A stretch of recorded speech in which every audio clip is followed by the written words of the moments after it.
दोस्तों, मैं हूं अनूप त्रिपाठी।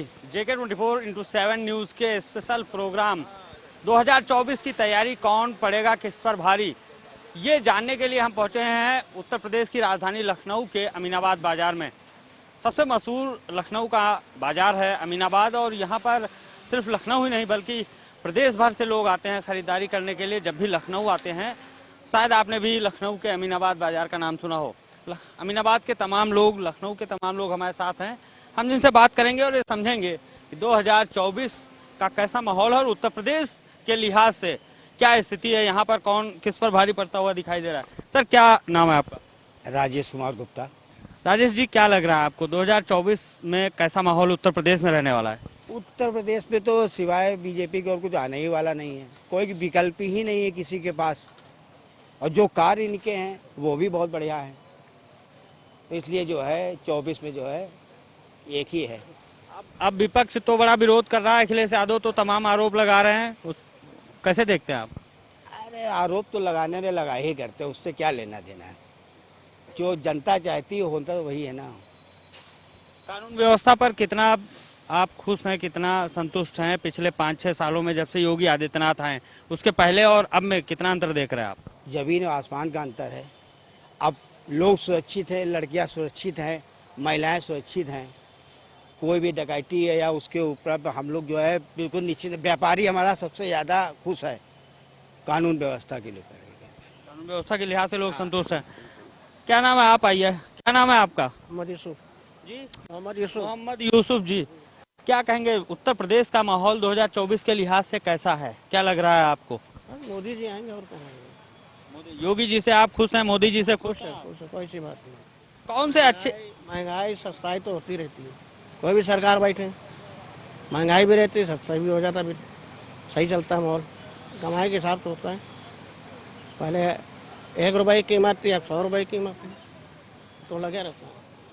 आप पिछले कुछ समय से उत्तर प्रदेश में जिस तरह के तमाम घटनाक्रम हुए हैं और अखिलेश यादव ने तमाम तरह के आरोप लगाए हैं कि बीजेपी सरकार बेवकूफ़ बना रही है, खास तौर पर अल्पसंख्यकों की अगर हम बात की जाए, तो उस पर आपका क्या विचार है? तो जो है सही है, चल रहा बस। और कोई दिल से बोलो, दिल से अंदर से बोलो। सही है, सही है। नहीं, आप सही है, खुश हैं? हाँ, सर क्या कहेंगे, कैसा माहौल देख रहे हैं आप 2024 के लिहाज से लखनऊ में, उत्तर प्रदेश? माहौल की बात अगर आप करते हो तो जमीन आसमान का अंतर आ गया है। पहले जिस प्रकार से था कि जिस किसी की भी पहुंच होती थी उसी का काम होता था, आज की तारीख में ये है कि अगर न्याय की बात है तो आपको न्याय जरूर मिलेगा, भले ही आपकी कोई पहुंच हो या ना हो। अभी मोदी जी नई संसद का इनॉग्रेशन करने जा रहे हैं दिल्ली में, और 20 से ज़्यादा 21 दल उसका विरोध कर रहे हैं, कह रहे हैं हम बहिष्कार करने शामिल नहीं होंगे। लोकतंत्र की हत्या कर दी गई है देश में। क्या आपको लगता है कि वाकई लोकतंत्र खत्म हो गया है देश में? कैसे कह सकते हैं लोकतंत्र कहाँ खत्म हो गया? सबसे बड़ी बात है, आप एक अगर लाइन में मैं कहना चाहूँ तो सिर्फ विपक्ष के मन में मोदी का विरोध करना है।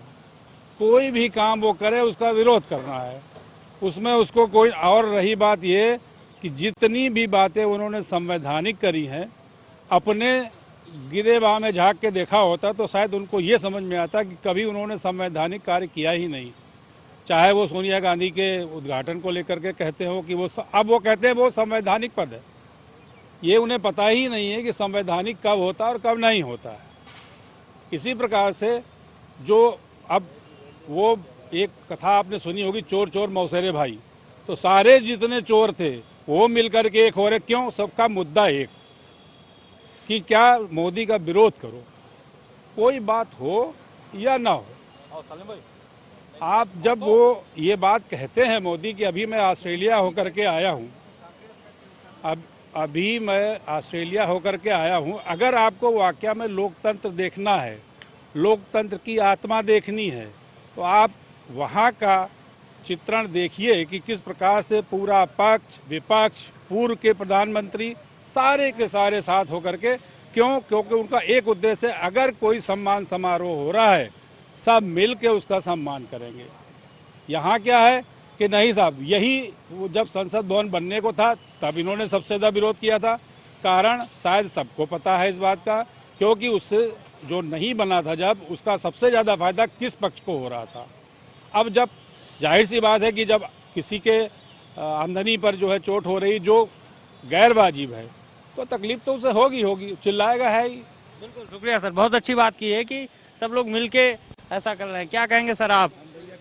खिलाफ बीजेपी पार्टी के बीजेपी के खिलाफ हैं आप? क्यों हैं बीजेपी के खिलाफ? खिलाफ हैं कि वो सब सिर्फ अपना ठप्पा लगा रहे थे कि हम ही हैं, दूसरा कोई दुनिया में है नहीं, बस हम ही हैं और उसके अलावा कोई ना कांग्रेस ना विपक्ष है ना विपक्ष है। जो करेंगे हम करेंगे, हम ही कहेंगे वही सही होगा, दूसरा कोई करेगा वो गलत होगा।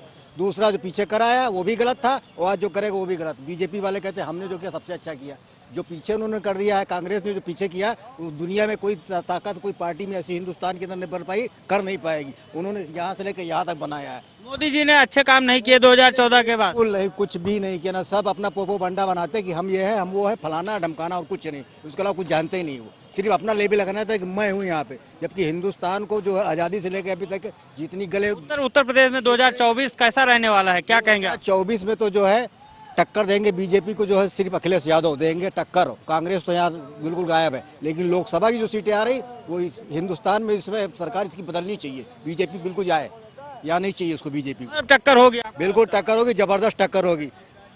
खैर लोग आपका कहना है टक्कर होगी। आप आइए सर, आप बताइए सर, क्या शुभ नाम है? सबसे पहले हम आपका नाम। पदम जैन।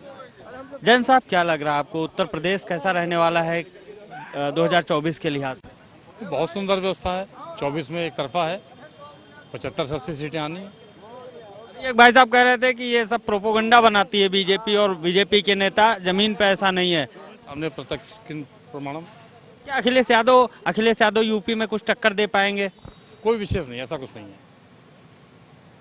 बीजेपी का दावा है कि हम 80 की 80 सीटें जीतेंगे यूपी में। कि वो तो 80 कहेंगे, लेकिन 75 से 80 के बीच में हम कह रहे हैं। वो भी मतलब एक तरह से सफाया ही है। बिल्कुल सफाया। आप कितना संतुष्ट हैं बताइए? हम तो मोदी से संतुष्ट हैं। यूपी में 6 साल में कितना बदलाव हुआ, क्या देख रहे हैं आप? बहुत कुछ बदलाव हुआ है, क्राइम को लेकर के भी, सभी चीज़ को लेकर। आप बताइए क्या कहेंगे? क्या नाम है आपका? मेरा नाम शुभम मौर्य है।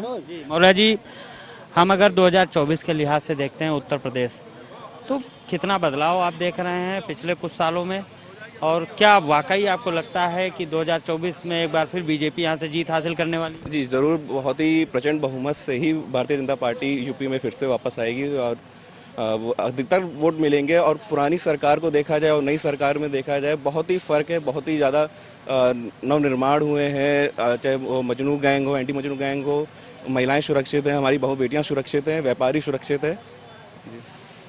यानी कि कानून व्यवस्था के मुद्दे पर आप अच्छे नंबर दे रहे हैं, लेकिन सामने अखिलेश यादव हैं, कांग्रेस पार्टी, ये सब धीरे धीरे एकजुट हो रहे हैं और शायद 2024 में भी एकजुट होंगे, तो लगता है फिर टक्कर होगी? जी, मुझे नहीं लगता है कि भारतीय जनता पार्टी के आगे कोई भी टिक पाएगा। और जो भी जितने भी दल हैं, सब लोग कुछ ना कुछ आगे कहते हैं, तो उसमें एक छोटी सी कहावत ये कहेंगे कि कुछ तो लोग कहेंगे, लोगों का काम है कहना। यानी शुक्रिया, यानी आपका मानना है कि जरूर एकजुट हो सकते हैं, टक्कर हो सकती है, लेकिन बीजेपी यूपी में जीतने वाली है। और लोगों से भी बात करेंगे। भाई साहब, क्या शुभ नाम है आपका? दिनेश गुप्ता। गुप्ता जी, क्या लग रहा है आपको 2024 के लिहाज से अगर हम देखें तो उत्तर प्रदेश कैसा रहने वाला है? उत्तर प्रदेश तो बहुत अच्छा हो गया है पहले से, और अच्छा ही होगा आगे। कौन कौन आपको किस पर बीजेपी भारी दिखाई दे रही है? अखिलेश यादव यहाँ पर अच्छी सीटें हासिल करेंगे एक बार फिर से, क्योंकि विपक्ष एकजुट हो रहा है और ये बड़ा मुद्दा है। हो सकता है कांग्रेस, सपा, ऐसे तमाम दल एकजुट हो जाए। तो है बात ठीक है, सब हैं अपने अपने लड़ाई में। बाकी जो है भाजपा से ज़्यादा तो हमें कोई दिख नहीं रहा अभी, भाजपा से ज़्यादा तो कोई दिख नहीं रहा। अच्छा, मतलब ये जो 5-6 सालों में उत्तर प्रदेश में जब से योगी सरकार आई, 6 साल अभी पूरे हुए कुछ दिन पहले, तो कुछ बदलाव देखा आपने लोगों के अंदर? लोग संतुष्ट हैं योगी सरकार? हाँ भाई, अब जो गुंडाई और जो भी है आदमी पीड़ित था, उससे तो बहुत अच्छा है। वह डर का माहौल नहीं है इस समय, डर का माहौल नहीं है। सबसे जो प्रमुख वजह अगर हम देखते हैं तो सबसे प्रमुख वजह है कानून व्यवस्था। उत्तर प्रदेश में 6 सालों में जो काम हुआ है उसमें कानून व्यवस्था के मुद्दे पर लोग जो है अच्छे नंबर देना चाहते हैं। अच्छा, खैर आप बताइए कि हम अगर बात करते हैं कानून व्यवस्था के मुद्दे पर, लोगों में हमने देखा कि कानून व्यवस्था के मुद्दे पर लोग संतुष्ट हैं, लेकिन प्रधानमंत्री की